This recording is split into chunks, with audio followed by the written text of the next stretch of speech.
मैं पिछले 7-8 महीने से संघर्ष कर रहा हूँ ब्रज के लिए। हाँ। मैं दंडवत परिक्रमा करी वृंदावन धाम की। 11 सात्विक भोजन थे, 9 जल फल थे, आखिर वाली खाली जल थे। उद्देश्य यही, दृढ़ता यही, ब्रज क्षेत्र से मांस मदिरा के लाइसेंस दूर करे सरकार। और जैसे इंद्रेश उपाध्याय जी, देवकीनंदन ठाकुर जी और जैसे राधा किली कुंज वाले महाराज जी, इन सब का उसमें समर्थन भी रहा। फिर इन्होंने पीछे दिलासा भी दी कि हम जरूर आवाज़ उठाएंगे। फिर वो एकदम शांत सा हो गया माहौल। जैसे जैसे मैंने आवाज़ उठाई, जय जय संघर्ष किया, तो श्री जी ने भाव दिया। मैं अब हरिद्वार से 12 दिन हो गए मुझे, आज 13वां दिन है, कल 12 दिन हो गए। तो 12 दिन में मैं वृंदावन पहुंचा नंगे पैर जल लेकर। 7 लीटर जल, उद्देश्य वही, दृढ़ता वही।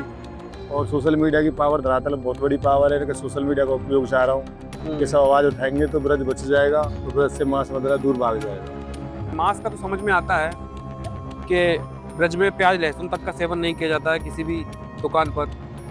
शराब से क्या परेशानी है आपको? शराब की परेशानी है, बाहर से आए हुए व्यक्ति परिक्रमा मार्ग में रात्रि में बैठते हैं, दारू पीकर टोली बनाकर बैठ जाते हैं, माता बहन परिक्रमा लगाती हैं, तो वो भगवान की बात थोड़ी करेंगे, क्योंकि शराब से राक्षसी प्रवृत्ति प्रकट होती है जी।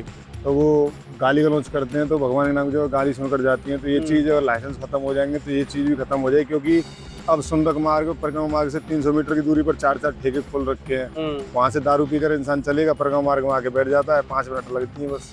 तो ये सब यहाँ से हट जाएगा तो ब्रज दोबारा से अपने पुराने स्वरूप में आएगा, यही चाहता हूँ। नमस्कार मित्रों, स्वागत है आप सभी का एक बार फिर मेरे YouTube चैनल पर। तो मित्रों, आज के इस वीडियो में हम वृंदावन आए हुए थे और अभी इस वक्त हम जो है मदन मोहन मंदिर के पीछे बैठे हुए थे। एक भैया हैं रोहित नाम के, वो हरिद्वार से कांवर लेकर आए थे और एक उनका संकल्प था कि कांवर लेकर आएंगे और यहाँ पर जो है अनशन पर बैठेंगे वृंदावन में। इस ब्रज क्षेत्र को, मुख्य वृंदावन को शराब और मांस से मुक्ति दिलाने के लिए हट पर बैठे हुए अपनी। तो भैया कुछ परिचय बताइए आप अपना पहले तो। मैं पिछले 7-8 महीने से संघर्ष कर रहा हूँ ब्रज के लिए। हाँ। मैं दंडवत परिक्रमा करी वृंदावन धाम की। 11 सात्विक भोजन थे, 9 जल फल थे, आखिर वाली खाली जल थे। उद्देश्य यही, दृढ़ता यही, ब्रज क्षेत्र से मांस मदिरा के लाइसेंस दूर करे सरकार। और उसमें मैंने पहली परिक्रमा से बोला था धीरेन्द्र शास्त्री जी महाराज का समर्थन और आशीर्वाद जी। महाराज जी ने दिलासा भी दी थी। मैं 6 दिन भूखा भी रहा था कि हम आएंगे, ब्रज के लिए बोलेंगे। फिर उनके जन्मदिन पे गया था तो वहाँ भी उन्होंने यही बोला था कि हम आएंगे बच्चा और बोलेंगे। और जैसे इंद्रेश उपाध्याय जी, देवकीनंदन ठाकुर जी और जैसे राधा किली कुंज वाले महाराज जी, इन सब का उसमें समर्थन भी रहा। फिर इन्होंने पीछे दिलासा भी दी कि हम जरूर आवाज़ उठाएंगे। फिर वो एकदम शांत सा हो गया माहौल। जैसे जैसे मैंने आवाज़ उठाई, जय जय संघर्ष किया, एकदम शांत सा, मतलब भूल सा गए। तो श्री जी ने भाव दिया। मैं अब हरिद्वार से 12 दिन हो गए मुझे, आज 13वां दिन है, कल 12 दिन हो गए। तो 12 दिन में मैं वृंदावन पहुंचा नंगे पैर जल लेकर।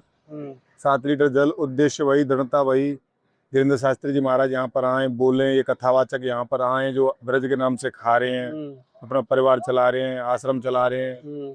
अरे लीला नहीं बताएंगे तो कोई नहीं जानेगा, ये सब आवाज़ उठाएं।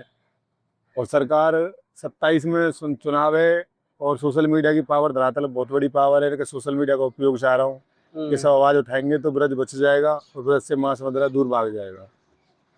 तो भैया मैं आपसे ये पूछना चाहता हूँ, मांस का तो समझ में आता है कि ब्रज में प्याज लहसुन तक का सेवन नहीं किया जाता है किसी भी दुकान पर। शराब से क्या परेशानी है आपको? शराब की परेशानी है, बाहर से आए हुए व्यक्ति परिक्रमा मार्ग में रात्रि में बैठते हैं, दारू पीकर टोली बनाकर बैठ जाते हैं, माता बहन परिक्रमा लगाती हैं, तो वो भगवान की बात थोड़ी करेंगे, क्योंकि शराब से राक्षसी प्रवृत्ति प्रकट होती है। जी। तो वो गाली गलौज करते हैं, तो भगवान के नाम की गाली सुनकर जाती हैं। तो ये चीज़ अगर लाइसेंस खत्म हो जाएंगे तो ये चीज़ भी खत्म हो जाएगी, क्योंकि अब सुंदक मार्ग, परिक्रमा मार्ग से 300 मीटर की दूरी पर 4-4 ठेके खोल रखे हैं। वहाँ से दारू पीकर इंसान चलेगा, परिक्रमा मार्ग में आके बैठ जाता है, 5 मिनट लगती हैं बस। तो ये सब यहाँ से हट जाएगा तो ब्रज दोबारा से अपने पुराने स्वरूप में आएगा, यही चाहता हूँ बस। भैया जैसे मान के चलिए शराब प्रतिबंधित हो गई, लेकिन उसके बाद शराब की तस्करी का भी तो रिस्क है। तस्करी का रिस्क है तो फिर वह जूता को भी तो डर रहे वो, हमारो भी, तुम्हारो भी, सरकार को भी। जैसे कि बंद हो गया, अब कोई लेके आ रहा है, पी रहा है, तो वह हम भी रोक सकें, सरकार भी रोकेगी, प्रशासन भी रोकेगा। अब तो आप सीधो उपाय है, पौवा दिखावे को, यूँ कह देखो वहाँ ठेके पे टलाऊं फलानी जगह, तो हम क्या कर सकते, हाँ। क्या कर सकते हैं, वहाँ के पास है ना। तो जब वो ना होगी तो फिर वहाँ की वह सजा भी मिलेगी, वहाँ की कुटाई धराई भी है करेगी गवर्नमेंट जैसे करनी होगी। तो अभी तो सीधो संदर्भ में तो शराब ला रहे हैं, परिक्रमा हम पी रहे 84 कोस की।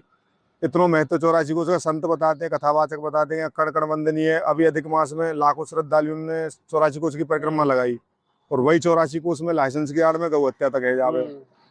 तो ये लाइसेंस खत्म हो जाएंगे तो ये सब चीज खत्म हो जाएगी, और ये कथावाचक आवाज उठाएंगे तो लाइसेंस खत्म होने में समय ना आए, बहुत जल्दी हो जाएगा ये सब।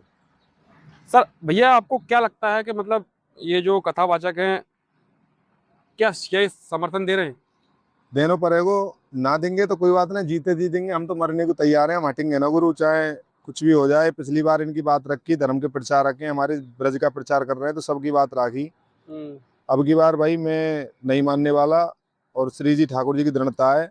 मैंने अपने ठाकुर जी के दंडवत उठाए गए, जब तक दर्शन ना करे। मैंने अपनी परिक्रमा राधा वल्लभ लाल बांके बिहारी लाल से उठाई, और आज तक दर्शन ना करे मैंने। तो वो पूछो मेरी पीड़ा कहाँ है, जब मैं वृंदावन में रह रहा हूँ, वृंदावन की परिक्रमा कर रहा हूँ, ब्रज के लिए लड़ रहा हूँ, और मैं वही ठाकुर जी के दर्शन ना कर पा रहा हूँ। तो मेरी पीड़ा मैं समझूं कि मेरे भगवान समझे। तुमसे तो बस मैं इतना ही कहना चाहूँगा, तुम भैया के पेज के माध्यम से चाहे कैसे भी अपने अपने सोशल मीडिया पे तुम बोलना पा रहे तो शेयर करो, टैग करो, डालो। मेरी क्लिप ने उठा के डालो, और तुम ना बोल पा रहे तो मतलब ये आवाज उठनी चाहिए। और धरातल पे सोशल मीडिया की पावर बहुत बड़ी पावर है, सरकार तक पहुंचना चाहिए। हाँ सरकार 27 में चुनाव है, और हम एक साथ आवाज उठाएंगे तो ब्रज बच जावे, वो मेरी आत्मा कहती है। क्या आपने इस बारे में प्रेमानंद महाराज जी से कभी कहने का प्रयास किया? कई बाबा ने बोले भी थे, महाराज जी ने कही भगवान हमारे प्रदेश के जो मुख्य जन उनकी बुद्धि को प्रेरित करे, क्योंकि यहाँ का कण कण वंदनीय है। वृंदावन के प्रवेश द्वार पर ही ठेके खुले हुए, बाबा ने तो कही। तो ऐसी शब्द कहना चाहूँ, एक बार ना बार बार आवाज उठाओ, यूं ना कि एक बार उठा ली फिर 6 महीना की बात गई ना। यहाँ आओ और ये ब्रज बचाओ, 27 में चुनाव है, बच जाएगा, पक्की बात है, बच जाएगा। तो मित्रों ये कुछ ऐसा हमारे भैया का संकल्प है, रोहित भैया का। उम्मीद करते हैं इनके संघर्ष में हम फिर से आएंगे कभी यहाँ पर, भैया का देखने के संघर्ष और आपको दिखाने। तो भैया समय देने के लिए आपका बहुत बहुत धन्यवाद। ठाकुर जी उन पर कृपा बनाए रखे, ऐसी प्रचार प्रसार करते रहो धर्म को। राधे श्याम।